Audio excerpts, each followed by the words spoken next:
కోసం అమెరికాకి వెళ్ళి ఉన్నత ఉద్యోగాలు చెయ్యాలనుకుంటే, డబ్బులు ఖర్చు పెట్టుకుని వెళ్ళాలనుకుంటే తప్పే లేదు.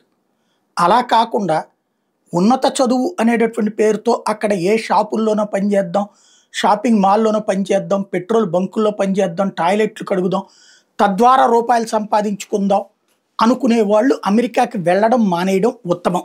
ఎందుకంటే ఇప్పుడున్నటువంటి రూల్స్ ఇవి. భవిష్యత్తులో కూడా అయ్యే ఉంటాయి. ఎందుకంటే స్థానికుడు ఉపాధిని లాగేసుకుంటాను బయట నుంచి వచ్చినోడు, వాడికి $16 గంటకు వస్తుంటే మనం $10కి పని చేస్తాం కాబట్టి మనకి పని ఇచ్చేస్తారు.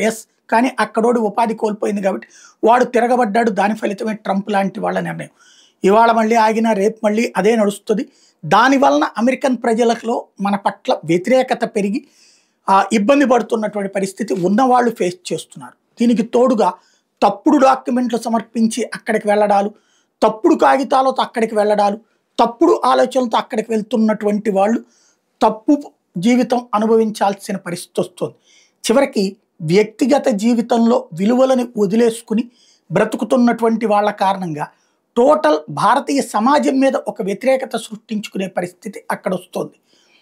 మానవ సంబంధాలు, సాంస్కృతిక సంబంధాల విషయంలో భారత్ పట్ల అపారమైన అభిమానాన్ని, గౌరవాన్ని చూపించినటువంటి అమెరికాలో ఈ మధ్యన ఒక అసహ్యకరమైన, విరక్తికరమైనటువంటి, లేదంటే చులకన చూపు ఎందుకు చూస్తున్నారంటే, ఆనాటి వాళ్ళు ఆ విలువల్ని మెయింటైన్ చేస్తే ఈనాడు వెళ్తున్న వాళ్ళు ఆ విలువలకి వలువలు వదిలేయటం వలన, విడతీయటం వల్ల జరుగుతున్నటువంటి పరిస్థితి. తప్పుడు చదువులతో, తప్పుడు మార్గంలో, తప్పుడు ఆలోచనలతో, తప్పుడు ఉద్దేశాలతో అక్కడికి వెళ్తే తిప్పలు తప్పవు. దానికి సాక్ష్యమే మొన్నటి అరెస్టులు, వెనక్కి తిప్పి పంపడాలు. ఈవెన్ ఇప్పుడు స్టూడెంట్ వీసాల కోసం అక్కడికి వెళ్ళేటటువంటి వాళ్ళకి కూడా వాళ్ళ యొక్క సోషల్ మీడియా లెక్కలు చూసి మరీ పంపించడాలు. ఇదంతా ఒక ఎత్తు అయితే, చివరికి అమెరికాలో నిరుద్యోగిత రేటు పెరుగుతోంది. 22 నుంచి 27% పెరిగిందంట. కాలేజీ పూర్తయిన వాళ్ళకి, అక్కడ వాళ్ళకే 22 నుంచి 27 ఏళ్ల మధ్య వయసు ఉన్న డిగ్రీ పట్టాదారులు గత 12 ఏళ్లలో ఎన్నడూ లేనంత నిరుద్యోగిత పెరిగింది. అమెరికాలో మొత్తం నిరుద్యోగిత రేటు 4.2% ఉంటే కాలేజీ గ్రాడ్యుయేట్లో అంతకంటే ఎక్కువగా 5.8% ఉంది. 2012 తర్వాత కోవిడ్ విజృంభణ కాలాన్ని మినహాయిస్తే ఆ వయసు గ్రాడ్యుయేట్లో నిరుద్యోగిత రేటు ఇదే అత్యధికం.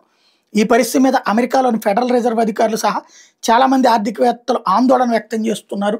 ఇంకో పక్కన ఏఐ రావడం వల్ల మరిన్ని ఉద్యోగాలు కోల్పోతాయి.